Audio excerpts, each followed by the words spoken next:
Brian Williams used to be the anchor for NBC's nightly news. He was the epitome of trusted real news for years in America. But then last year, it came out that he lied on air more than once. More like over and over again. Over the years of his career, Williams claimed that he was in a helicopter that was forced down by a rocket-propelled grenade back in 2003 during the invasion of Iraq.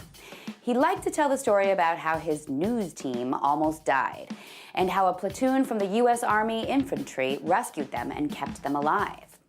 But then one of the guys who was actually on the aircraft that was shot down busted Williams on Facebook, saying that he knows Williams wasn't on the helicopter, and that he remembers Williams arriving on another aircraft that saw no action about an hour after they landed, and then coming up to them to ask what had happened.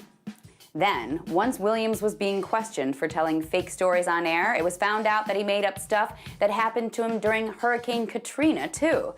And there were lots of other instances that NBC, CNN, Huffington Post, and other real news sources found of Williams either exaggerating or downright lying about news. So, after Williams was busted for reporting fake news about himself, Williams came out and made an apology. He admitted he said things that weren't true on the news several times over the years. In other words, Williams admitted he was telling America a bunch of fake news. And because of it, he was forced to take a 6-month vacation from the network and got dropped from being anchor on nightly news.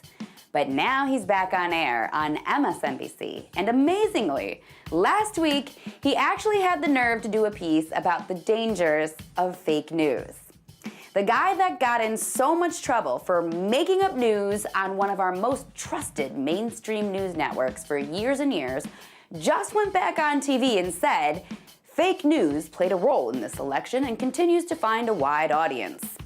Then he called out people from Trump's circle for spreading fake news. He also used BuzzFeed as a reference for his real news story about fake news, hilariously enough. You can think whatever you want about Williams and his long, storied career, but there is no doubt that in this story, he is definitely just a pot calling a kettle black.